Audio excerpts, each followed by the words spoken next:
I'm excited to invite Grace and Gavin back to the stage. I think both of you did presentations today, and I definitely want to hear lots more, so the stage is yours. Thank you.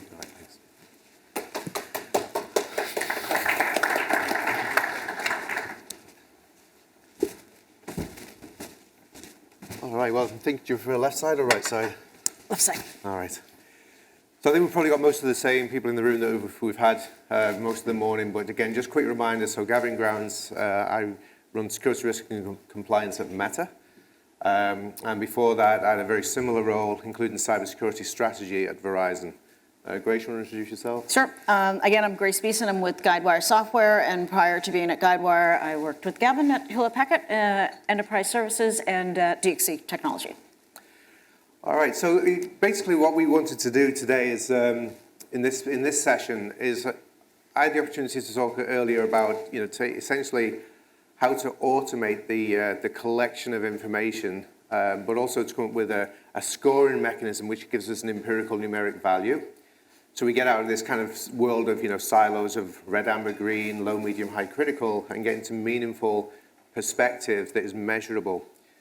And I mentioned during that session that for me, this was my version 3.0 of this kind of journey. Where it really started out was in the automation of measuring the efficacy of controls. So basically, any control that we could measure at near wire speed or near clock speed would be how we would measure it. So what I thought would be good is we spent some time, because when we were both at Hewlett-Packard, just to give you a little bit of background on that organization, I ran security risk and compliance not for just HP the company. HP the company was one of my internal clients. I actually ran security risk and compliance for all of the outsourcing business at HP. So that was when it was big HP, before it started to kind of break up a little bit. So basically what that meant, just to give you a flavor of the scale, it meant that I had about 2,500 enterprise customers where we were managing some parts of their IT and sometimes even OT. And so what would that mean, for example, is that we would be managing networks, we'd be managing mid-range, mainframe, we'd be doing application maintenance, application development. And to give you a kind of flavor, again, of the scale, of those 2,000 plus enterprises, that included everything, and this is public information, that included everything from the likes of UK Ministry of Defense, US Navy Marine Corps, DISA, which is a subset of NATO, also included like American Airlines, Deutsche Bank, BP, Royal Dutch Shell. And so you start thinking about just the sheer volume of just regulatory bodies that we had to manage our services in compliance with, and that was spread across 70 countries. So what that meant is to manage the security risk and compliance around that at that scale was a nightmare, basically. Because then it wasn't only the regulatory bodies that we were exposed to, but also some of our contracts, for example, would say, you'll manage our security either to your standards or our standards, whichever is the stronger. And so we had to then map what the policy and standards were of each individual customer to make sure that we were delivering our services to them and for them to meet their obligation or our obligations to them as well. So Grace joined my team at HP when I was running that part of the business. And she took over the global role for the compliance management of that whole area. So with that as a backdrop, perhaps Grace, if you could start sharing a little bit of your journey, how Sure. you went from nightmare to automation. Nightmare was good. The scary one, I think, was when I took on that role and heard the statement of HP's policies or our policies, or whichever one are more restrictive. So the first thing we did is we looked at a way to do the overlapping of all of our policies. So an easy way to do that was obviously something like a common controls framework. UCF is a good one. We used that, we modified it slightly to meet our needs, but that was the backdrop. So I talked in my last talk I went through a little bit of the slides. In this one, I want to focus on where we had automation that helped us to have continuous or near real-time compliance. So the last time I talked to you a little bit, I said, so I had these two teams. Amongst my teams, I had a number of teams, but of two of my teams, I had a team that was running my GRC platform, and in that, we did proactive compliance audits, and we had those where it was a modularized program that we designed, and it was everything from a regulatory framework, so it was, we had a module for PCI and for HIPAA and GDPR, we had some for the common things that we knew were failures or points of failures for like our audits, so like our SOC audits or our PCI audits. Speaking of mainframe, we also had technology-based assessments that we did proactively. We had the mainframe one was one of the ones we had. And then we had it for our infrastructure. So we had our base infrastructure, and then we also had virtual private cloud.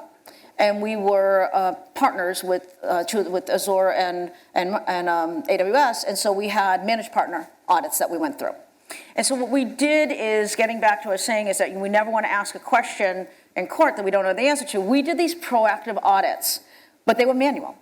And so we did it, well, it was manual kind of. It was in our tool, and it was against our controls and our policies, and as a control owner, you would get a question, and it would say things like, do you encrypt your data? Or do you encrypt your data at rest? And you would say yes or no in the question on the tool. And you said yes, you had to give us evidence, and my team would validate that the evidence that you gave us actually met the intent of that standard. So that was one group.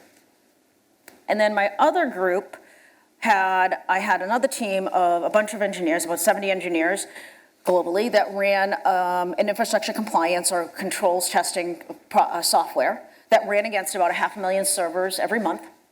And then somebody had to go, and then we had people that were assigned to each of these groups of servers, usually by customer, and they would look at the output of that, and if something was drifted, was not compliant, they would go work to remediate it. The problem was, though, when we did this, our manual process, is we got a lot of pushback, right? Imagine, and what I was talking about earlier, is that it's that audit fatigue. So now, on top of the audits, I'm sending out these proactive audits to our developers and our engineers, and they're just like, time out, I don't have time for this. So at some point, I sort of scratched my head, and I said to the two managers on my team, and I said, well, we've got this swivel chair process over here where we're going to send them a questionnaire, we're going to ask them a question. They're going to go, by the way, over to this other tool that we're running on 500,000 servers. They're going to look at the report, because that's going to be their evidence of whether we're doing a lot of these, not all, but a lot of those controls. And then they're going to attach the copy of the report to our manual questionnaire. So well, the tests and the controls, can't we make those things talk to each other? So we did. And so we spent, it didn't take us that long, actually. So this is what I hear a lot of people talking about, like, looking at automation with GRC. It's not that hard to do.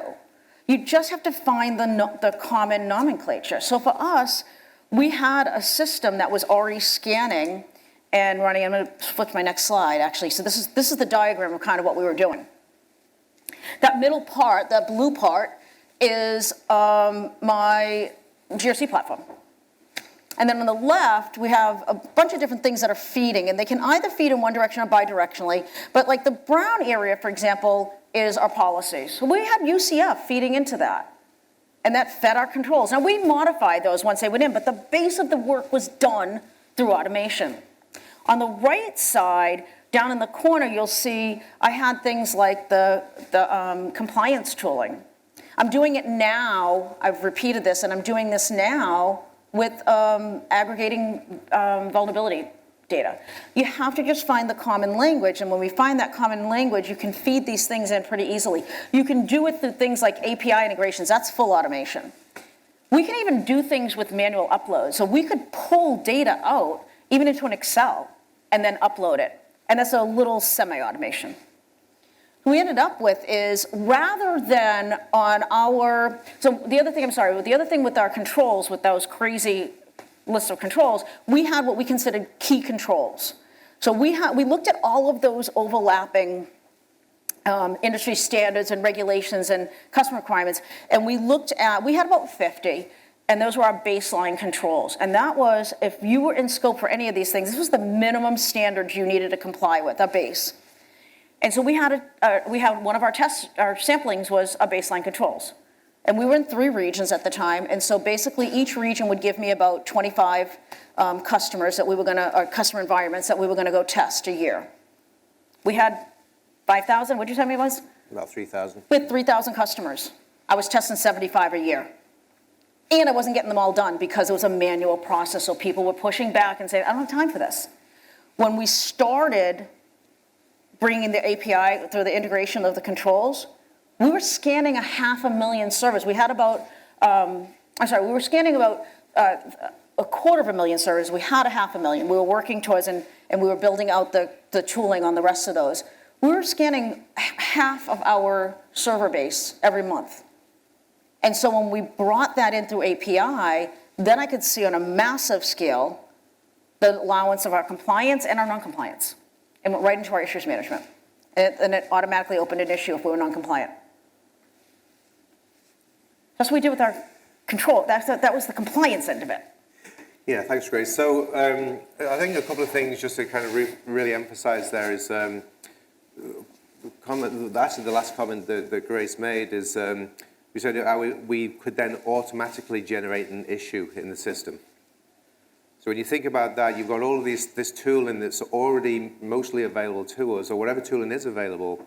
And when we've identified now that you've got a substantive non-compliance with a control objective, or with the standards rather, or if you've got inefficiency or an ineffective control, then this allowed for the automatic creation of an issue with all of the detail that sits behind it and an assignment of that issue to the system owner or the control owner. So that's a really important part, because you think about it for our teams in GRC, this is any domain, not just in technology risk domain, but in any of the risk domains, is when we just think about how much time is spent by our staff either creating issues or in the system, chasing issues down, trying to get the updates and so on. So the other thing that Grace did with the automation as well was that those issues might not be directly managed in the GRC tool itself.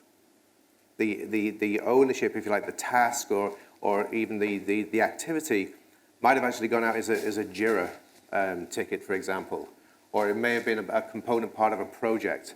So as the project gets completed, the activities or the deliverables of the project were mappable back to those issues, which were then mappable back to the compliance status, which then allowed us to, in near real time, update the status of that non-compliance as well.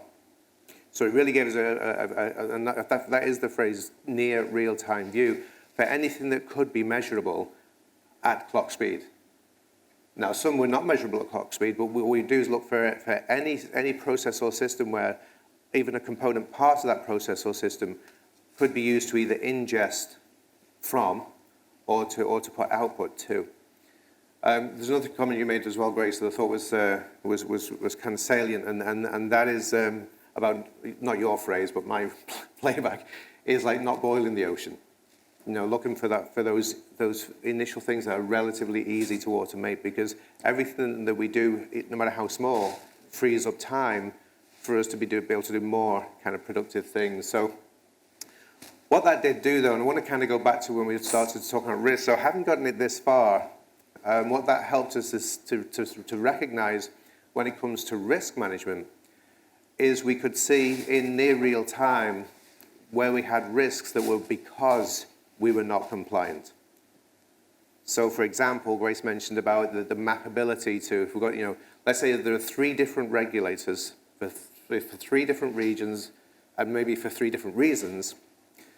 But when we look at the control objectives for those citations, for example, we could then map those control objectives to specific controls in the environment. So we could then see that if we had a control that was inefficient or ineffective, we could immediately see which regulatory and or contractual obligations we were about to fail on because of that non-compliance.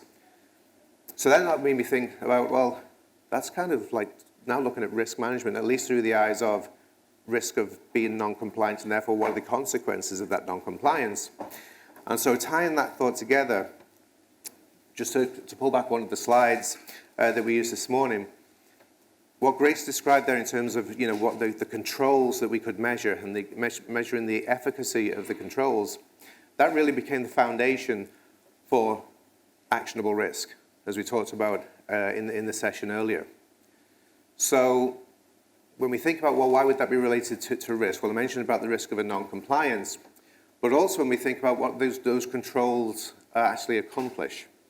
So, for example, whether it's around access management or identity management, if it's controls around, content protection, data protection, and so on, when we see an ineffective control, or one that's even absent, then we're able to start to say, well, what would the corresponding potential consequences of that be? So something that I mentioned yesterday, and that is how it relates to likelihood, but also of those controls, which ones would be more important than the other. So I think with some of the conversations we had in like over coffee, how many of you feel like we'll talk IT or technology risk, how many of you feel that we're over-indexed on vulnerability management when it comes to risk? Yeah, good few hands. So, because we are, and especially when the vulnerability is lacking context. So as an example, state of Texas, actually something that Grace mentioned earlier as well, we can be compliant but still have risk. So living in the state of Texas, if you were to tell my wife, you say, hey, I saw Gavin 80 miles an hour down the highway, no crash helmet. Well, first of all, I'm in the car. So context is everything. Now, you've never seen me drive, so maybe I do need a crash helmet while I'm in the car. But nonetheless, if I was on a motorcycle, there are speed limits, or the highways in Texas with a speed limit of 80 miles an hour. And I'm not required by law to wear a crash helmet. So therefore, I'm completely compliant, but I am at risk of potentially losing my life. So the asset, my life, that will be the consequence if I had a terrible accident on the bike. So that's why I'm asking that. Then the context is everything, but then so are the relative issues.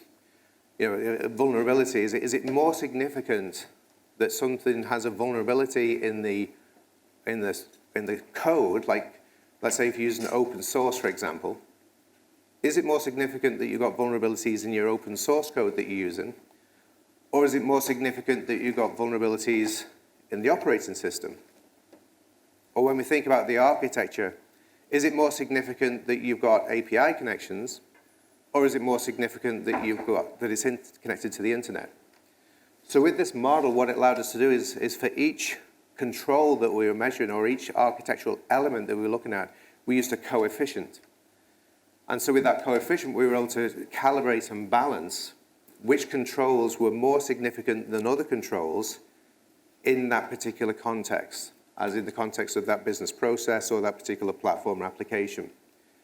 So that allows us then to literally mathematically squelch out too much noise. If for vulnerabilities, for example, it is too much noise. It allows us to put them into context. Now, by the way, the method does allow for the fact you could have, if you've got 141 elements that we're measuring, and 4,000 assets, you can literally have 4,000 to the power of 141 combinations of, or different combinations of coefficients. So in the method, that's mathematically possible. What we found as we operationalized it, though, is that when it came to the kind of combinations, if you like, of those coefficients, we found that they kind of went into natural groupings. So we really ended up with a handful of collective groups of those coefficient balances. So it allowed us to do macro calibration and then just some super fine tuning depending on if we had some, edge cases, for example, with certain applications or platforms. The other thing it allowed us to do as well is to start to talk about likelihood in a more realistic fashion.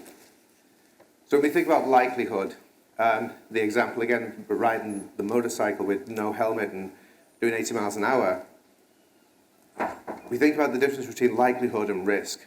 I like to use the word risk, I think I mentioned it yesterday, just change it for the word consequence.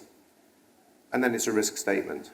So the consequence would be my life, I lose my life. if I was to slow down, I haven't changed the potential consequence. It's still my life. But what I have done is I've changed the likelihood. So when we think about likelihood, how do we articulate likelihood? I'm sure, like me, many of you have seen, and again, in any risk domain, we say, you know, likelihood, it's, I don't know, it's probably like 50% likely within the next year. So what happens on day 366? Do we reset and say, oh, cool, got another year to go, only 50% likely? Or did it mean that we actually missed it? Or maybe we just misestimated, maybe it's never going to happen at all. But what this model allows us to do is take likelihood as a direct result of the efficacy of our controls.